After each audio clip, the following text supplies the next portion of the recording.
Everybody, Dr. Ballard here again. I am here to review another video of how I'm using AI in my classes, and this one's for me. So first of all, I had two Lithuanian students in my classes this year, and I was like, how am I going to do this? So I went to chat and said, hey, I'm doing some health education. They're going to be doing some lessons, but I want to make it meaningful. These guys are not going to be using our health standards. They're going to be going back to their own country. So I had to do some research about what the standards are in their country. And if you look that up, they don't have real health standards. They have playbooks or something similar to that, but it's all about the athlete. They don't have so-called PE in schools or things like that. They just have basketball, believe it or not. And basketball is the after school, or it's their school of basketball is what it is. And so it's really kind of hard to explain, but it's that's all they do, and that's their physical activity for the primary thing. So there's not really a health education kind of a program, but there is some performance kinds of documents there. So I had to look for that as to what to use. So as you can see, after I found what I could on it, Chat helped me to put together something that I could sort of align with my health education standards of the United States, so that we were doing some similar work, but it was going to be something that they could take home with them that would be meaningful to them.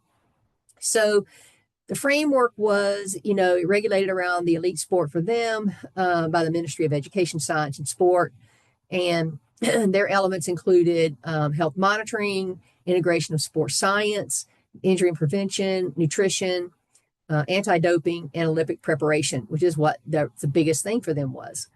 Some of the guideline pieces that we used or organizations were listed there.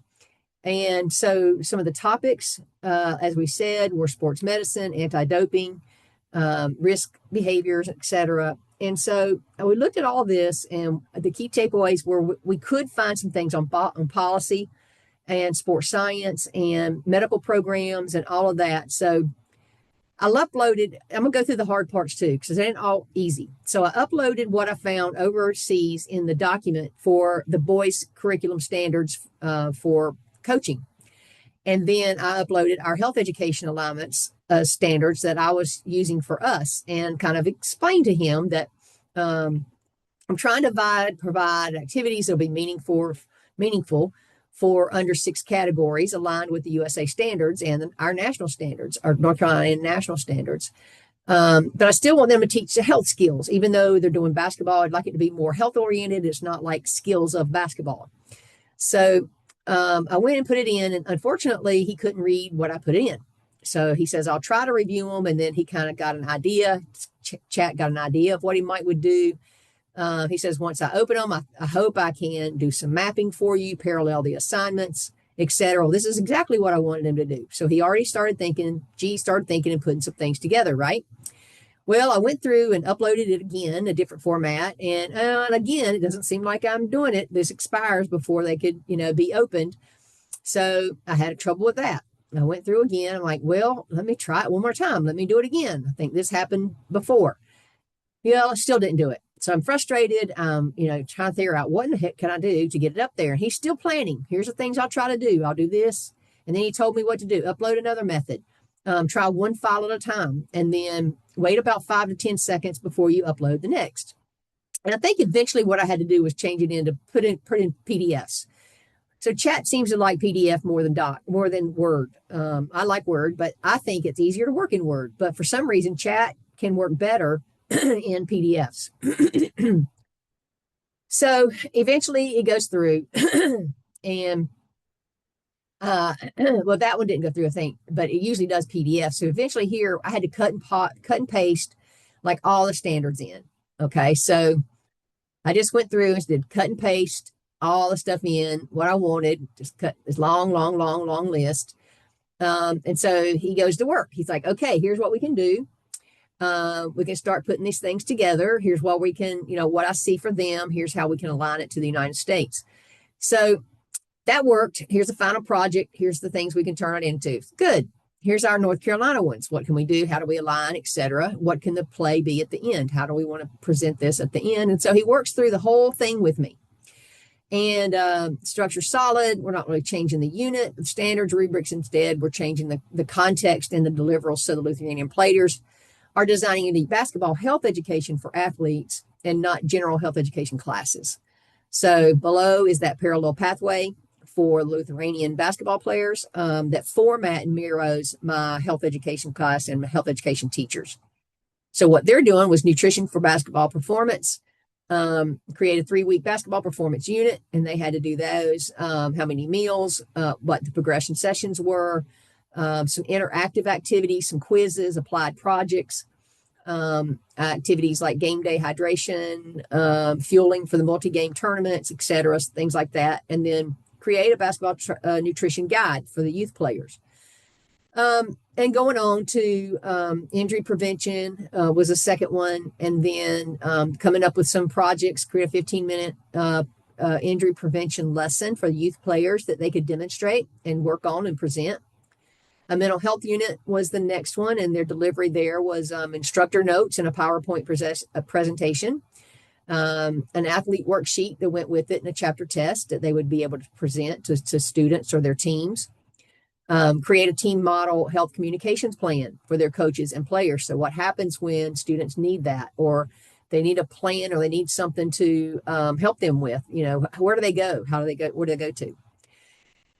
Sleep and rest was another one under the advocacy skill is what I put this one under, and to build some kind of an advocacy program, again, with a worksheet. What is advocacy? How do we address advocacy?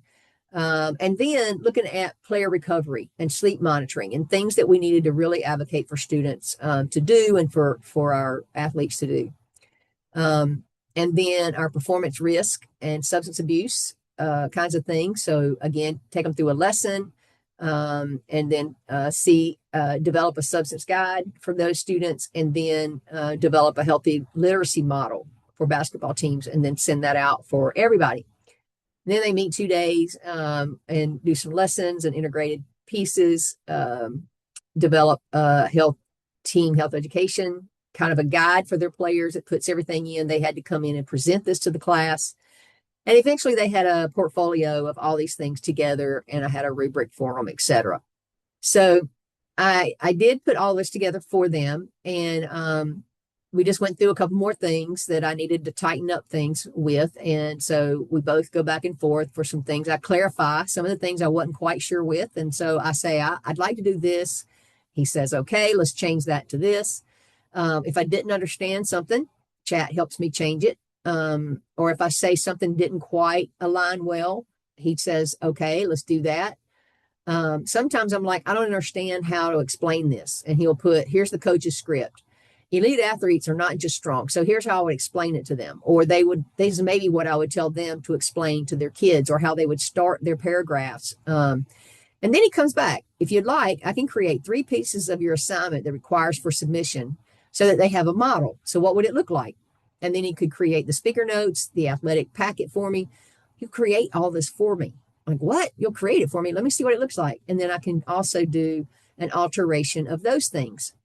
So although it can do all those things for us in English, it would also be able to do these things to help me relate or rely on my students that are not the international students that maybe have something they're going back to. They're not going to stay in the States.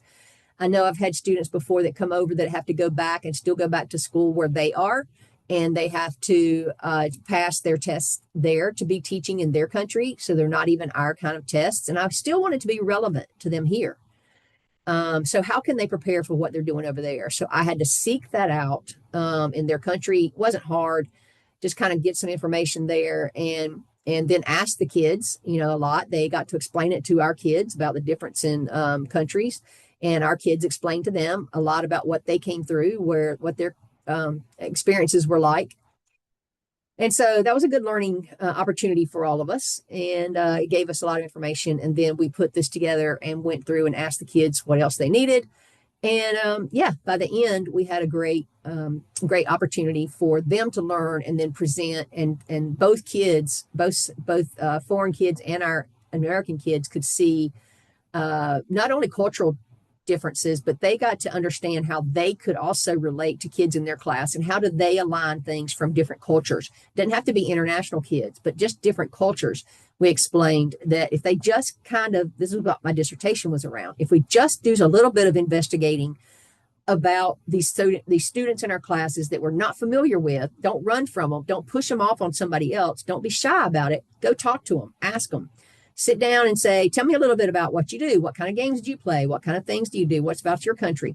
And find out what's important there and integrate those things. What are the things that are important there? And if they ever do go back to that country, great. But if they don't, let's incorporate it into our country and give them opportunities to play here. So just wanted to give you a little bit of that also because I'm sure you teach international students like we do. So hope that helps. Thanks.